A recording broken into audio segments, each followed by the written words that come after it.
Hi everyone, welcome back to my channel and today we are continuing chapter 1 Constitution why and how। तो इससे पहले वाली video में मैंने कॉन्स्टिट्यूशन के फंक्शन को बताया था कि कॉन्स्टिट्यूशन क्या फंक्शन परफॉर्म करता है, तो उसमें 5 फंक्शन की हमने बात की थी। ठीक है, उससे आगे आज हम पढ़ने वाले हैं कि अथॉरिटी ऑफ कॉन्स्टिट्यूशन क्या होता है, हम कॉन्स्टिट्यूशन को इतना सुप्रीम क्यों समझते हैं, कॉन्स्टिट्यूशन सर्वोपरि क्यों है। ठीक है, तो कॉन्स्टिट्यूशन में हमारे सामने 3 क्वेश्चन आते हैं कि what is constitution, is the constitution just और how effective is a constitution. So constitution आप सबको पता है कि एक ऐसा डॉक्यूमेंट है जिसमें कि रूल्स एंड रेगुलेशंस लिखे हुए होते हैं for a country. Okay, so constitution जो होता है वो रिटन भी हो सकता है और अनरिटन भी हो सकता है। रिटन कॉन्स्टिट्यूशन मतलब कि सारे रूल्स एंड रेगुलेशंस एक जगह लिखे हुए हों और उसका एक मतलब पर्टिकुलर डॉक्यूमेंट हो, कॉन्स्टिट्यूशन जिसे हम बोलते हैं। और अनरिटन में क्या होता है कि रूल्स लिखे हुए होते हैं बट अलग अलग लिखे हुए होते हैं। जैसे कि फॉर एग्जांपल मान लीजिए आप फाइल्स वगैरह एक्टिविटी वगैरह बनाते हैं स्कूल में, असाइनमेंट वगैरह कंप्लीट करते हैं, तो अलग अलग हर चीज़ का होता है। तो ऐसे ही अनरिटन कॉन्स्टिट्यूशन में सारे रूल्स जो होते हैं वो अलग अलग जगह लिखे होते हैं, बट इन इंडिया कॉन्टेक्स्ट में ऐसा नहीं है। इंडियन कॉन्टेक्स्ट में क्या होता है कि रिटन कॉन्स्टिट्यूशन है, सारे रूल्स एंड रेगुलेशन एक जगह लिखे हुए हैं। सो आई होप आप लोगों को समझ में आया होगा कि कॉन्स्टिट्यूशन क्या होता है। सेकंड क्वेश्चन है, इज अ कॉन्स्टिट्यूशन जस्ट। ठीक है, इसकी भी बात हम करेंगे। थर्ड क्वेश्चन है, how effective is a constitution, constitution effective कैसे है, ठीक है, और क्यों है। सो सबसे पहले अथॉरिटी ऑफ कॉन्स्टिट्यूशन में 3 हेडिंग हमें दिए हुए हैं, एनसीईआरटी में गिवन है। फर्स्ट इज मोड ऑफ प्रोमulgation, कि जो कॉन्स्टिट्यूशन है वो कैसे बनाया गया है, ठीक है, किसके द्वारा वो बनाया गया है। सो हमारा जो कॉन्स्टिट्यूशन है वो एक सक्सेसफुल कॉन्स्टिट्यूशन है। अब हम कैसे समझे, कैसे माने कि हमारा जो कॉन्स्टिट्यूशन है वो एक सक्सेसफुल कॉन्स्टिट्यूशन है। देखिए, हमारे फ्रीडम को मतलब आज़ादी को मोर देन 72-73 ईयर्स हो चुके हैं, मोर देन 70 ईयर हो चुके हैं। ठीक है, तो इतने सारे साल हो गए हैं, तो कॉन्स्टिट्यूशन जो है वो अभी भी एग्जिस्टेंस में है। ऐसा नहीं है कि लोगों के द्वारा उस कॉन्स्टिट्यूशन को हटा दिया गया हो। एक सक्सेसफुल कॉन्स्टिट्यूशन, और कहीं ना कहीं ये जस्ट भी कॉन्स्टिट्यूशन है, जस्ट कॉन्स्टिट्यूशन भी है, इसीलिए कॉन्स्टिट्यूशन जो है वो एग्जिस्ट में है, एग्जिस्टेंस में है। सो सक्सेसफुल कॉन्स्टिट्यूशन है one of the India constitution. देखिए, इंडिया कॉन्स्टिट्यूशन, यूएस का कॉन्स्टिट्यूशन और साउथ अफ्रीका कॉन्स्टिट्यूशन, ये 3 कॉन्स्टिट्यूशन काफी अच्छे कॉन्स्टिट्यूशन है, काफी सक्सेसफुल कॉन्स्टिट्यूशन है। सो कॉन्स्टिट्यूशन को किसने बनाया था, ठीक है, कॉन्स्टिट्यूशन जो है वो इंस्पायर्ड है नेशनल मूवमेंट से। ठीक है, आई होप आप लोगों को पता होगा कि 1885 में इंडियन नेशनल कांग्रेस की स्थापना हुई थी, 1885 में। ठीक है, तो जिसमें इंडियन नेशनल कांग्रेस में कांग्रेस के जो लीडर्स थे वो काफ़ी मतलब इंडिया को डाइवर्स रूप से रिप्रेजेंट करते थे। ठीक है, डिफरेंट डिफरेंट स्टेट से, डिफरेंट मतलब कैटेगरी, ऑर्गेनाइजेशन, काफ़ी सारे। तो हर लोगों ने Indian national Congress, Indian national movement में पार्टिसिपेट किया और वहीं से हमारा कॉन्स्टिट्यूशन निकला हुआ है। जो लीडर्स, जिन लीडर्स ने इंडियन नेशनल कांग्रेस की स्थापना की थी, या फिर जो आज़ादी दिलाने के लिए जिन लीडर्स ने पार्टिसिपेट किया था, उन्हीं लोगों के द्वारा हमारा कॉन्स्टिट्यूशन जो है वो फ्रेम किया हुआ है। सो इसीलिए हमारा कॉन्स्टिट्यूशन, हमारा जो कॉन्स्टिट्यूशन है हम उसे सुप्रीम समझते हैं, क्योंकि वो हमारे द्वारा ही, जो लीडर्स हमारे favourite, for example Mahatma Gandhi, ठीक है, मोरारजी देसाई और सरदार वल्लभ भाई पटेल। सो ऐसे काफ़ी सारे लीडर्स हैं जिन्होंने हमारा कॉन्स्टिट्यूशन फ्रेम किया, और उन्हीं लीडर्स ने नेशनल मूवमेंट में भी पार्टिसिपेट किया था। ठीक है, अब उनमें से कोई भी लीडर ऐसा नहीं जिन्हें कि हम हेट करें। ठीक है, सब लोगों को हम मतलब हर जितने भी लीडर्स थे सबको हम मानते थे, तो जिसको हम मानेंगे ऑब्वियस सी बात है, कॉन्स्टिट्यूशन अगर उनके द्वारा बनाया गया होगा तो हम लोग उसको मानेंगे ही। सो ये था हमारा मोड ऑफ प्रोमulgation। देखिए, क्रेडिबिलिटी, लीडर्स जो थे वो इंजॉय करते थे पब्लिक क्रेडिबिलिटी। क्रेडिबिलिटी का मतलब ये होता है कि मतलब डाइवर्स रूप से लोगों के साथ नेगोशिएट करना, ठीक है, और अपने हित में फंक्शन को परफॉर्म ना करना। पब्लिकली जो है वो लीडर्स जो हैं अपना फंक्शन परफॉर्म करते थे। ठीक है, उनका अपना कोई मतलब उद्देश्य नहीं था। ठीक है, प्राइवेट वो लोग काम नहीं करते थे, वो लोग इंडिविजुअल और पब्लिक के लिए काम करते थे। सो इसीलिए जो लोग आम जनता है वो काफ़ी उन्हें वैल्यू दे रही थी। तो लीडर्स जो जिनको वैल्यू मिली हुई है, जो लोगों के सामने छाए हुए हैं, वो अगर हमारा कॉन्स्टिट्यूशन बनाएंगे तो हम उसे कैसे नहीं मानेंगे, ऑब्वियस सी बात है हम उसे मानेंगे। ठीक है। सो रेफरेंडम क्या होता है? मोड ऑफ प्रोमल्गेशन में रेफरेंडम आता है। अब देखिए रेफरेंडम क्या है कि मतलब एक इलेक्शन के थ्रू, वोट के थ्रू क्या होता है कि हम किसी चीज को चूज करते हैं। ठीक है, पब्लिकली वोट कराते हैं और मतलब क्या चीज आपको चाहिए क्या नहीं चाहिए इसमें देखते हैं। तो एक वे ऑफ लेजिटिमेसी है।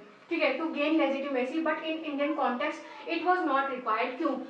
रेफरेंडम जो है हमारे इंडिया के कॉन्टेक्स्ट में रिक्वायर्ड क्यों नहीं था? देखिए लीडर्स जो थे वो हमारे फेवरेट लीडर्स थे, उन्होंने कॉन्स्टिट्यूशन को फ्रेम किया था। तो ये तो मुद्दा ही नहीं आता है कि हमें कॉन्स्टिट्यूशन जो है वो उसे अपनाना है कि नहीं। ठीक है, कोई ऑप्शन ही नहीं था भाई, सबको ये था कि हाँ कॉन्स्टिट्यूशन को अपनाना ही है। और कॉन्स्टिट्यूशन जो है वो लीडर्स ने बनाया। देखिए कई कंट्री में क्या होता है कि मिलिट्री के द्वारा कॉन्स्टिट्यूशन को फ्रेम किया जाता है, और जो मिलिट्री या फिर ऑटोक्रेटिक रूल्स में क्या होता है कि कोई भी प्रोविजन डाल जाता है वो भले पब्लिक के लिए बेनिफिट हो या ना हो। तो इस कॉन्टेक्स्ट में क्या होता है कि वो एक सक्सेसफुल कॉन्स्टिट्यूशन नहीं होता, लोगों को काफ़ी सारी प्रॉब्लम्स होती हैं और फिर वो कॉन्स्टिट्यूशन को मतलब नहीं मानते हैं। बट इंडिया में ऐसा कुछ नहीं हुआ। हमारा कॉन्स्टिट्यूशन एक जस्ट कॉन्स्टिट्यूशन है क्योंकि लीडर्स के द्वारा फ्रेम किया गया है, और उसमें सारे प्रोविजन ऐसे हैं जो कि पब्लिक को कहीं ना कहीं बेनिफिट पहुंचाते हैं। सो आई होप मोड ऑफ प्रोमल्गेशन आपको अच्छे से समझ में आया होगा।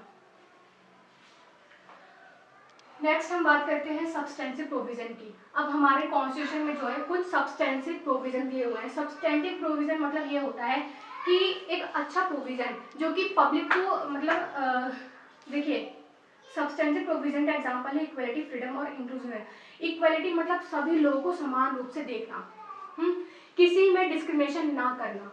किसी के भी साथ अगर आप डिस्क्रिमिनेशन नहीं करेंगे, सबको इक्वल रखेंगे, तो किसी में भी मतलब इन इक्वलिटी की भावना पैदा नहीं होगी और सभी लोग एक समान रूप से खुश रहेंगे।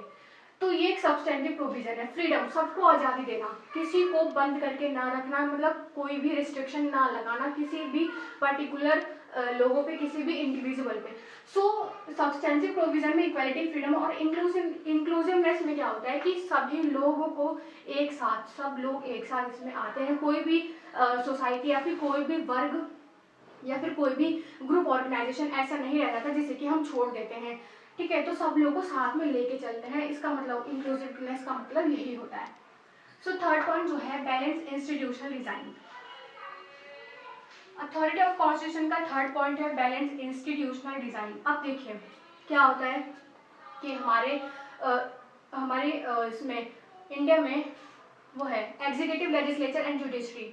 सो इन तीनों ही ऑर्गेनाइजेशन में, इन तीनों ही इंस्टीट्यूशन में क्या है कि जो इनके फंक्शन है वो एक दूसरे को चेक एंड बैलेंस के तौर पे मतलब देखते हैं कि कोई भी एक इंस्टीट्यूशन अपने पावर को मतलब वो ना कर ले, बढ़ा ना ले। ठीक है, सो बैलेंस रहता है एग्जीक्यूटिव, जुडिशरी एंड लेजिस्लेचर में।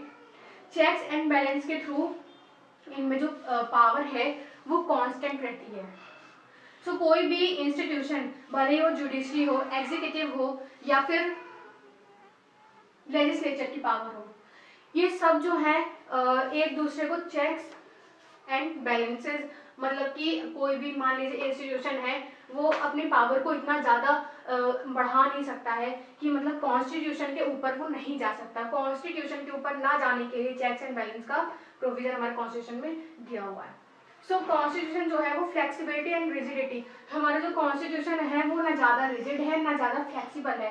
तो देखिए रिजिड का मतलब होता है कि कुछ ऐसे मतलब सारे प्रोविजन ऐसे डाल दो आपकी उसमें कोई भी चेंजेस ना हो पाए, तो वो फिर बेकार है क्योंकि आप टाइम के हिसाब से उसे चेंज नहीं कर पाओगे। सो नीड के हिसाब से, सोसाइटी के नीड के हिसाब से उसे कॉन्स्टिट्यूशन को चेंज करते रहना इज वेरी इंपॉर्टेंट।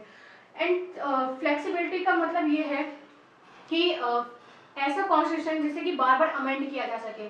ठीक है, बार बार हर रूल को आप बार बार चेंज करोगे तो फिर वो मतलब स्टेबिलिटी नहीं रह पाएगी उसमें। सो राइट, इतना मतलब रूल्स इतना इम्पोर्टेंस नहीं होगा उसमें। तो हमारा कॉन्स्टिट्यूशन जो है वो फ्लेक्सिबिलिटी भी है और रिजिडिटी भी है, मतलब इन दोनों का कॉम्बिनेशन है। टाइम टू टाइम के अकॉर्डिंग हम उसे चेंज भी कर सकते हैं और इतना फ्लेक्सिबल भी ना हो कि कोई भी रूल आसानी से उसे हटाया जा सके। ठीक है। तो हमारा कॉन्स्टिट्यूशन जो है वो एक लिविंग डॉक्यूमेंट है। लिविंग मतलब कि ना ज़्यादा फ्लेक्सिबल है ना ज़्यादा rigid. I hope authority of constitution आपको अच्छे से समझ में आया होगा।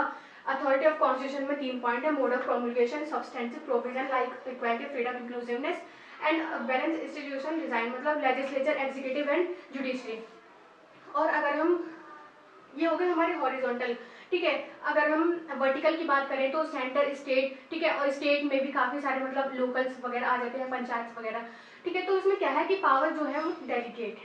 आई होप आप लोग को ये वाला पॉइंट जो है समझ में आया होगा। नेक्स्ट हम बात करते हैं how was Indian constitution made. So how was constitution, हमारा जो कॉन्स्टिट्यूशन है वो कैसे बना। सो कैबिनेट मिशन के प्लान, ठीक है, जब पार्टीशन नहीं हुआ था तो उसके पहले कैबिनेट मिशन के अंडर में इलेक्शन करवाए गए, इनडायरेक्ट इलेक्शन करवाए गए थे, ठीक, कॉन्स्टिट्यूएंट असेंबली फॉर्म करने के लिए।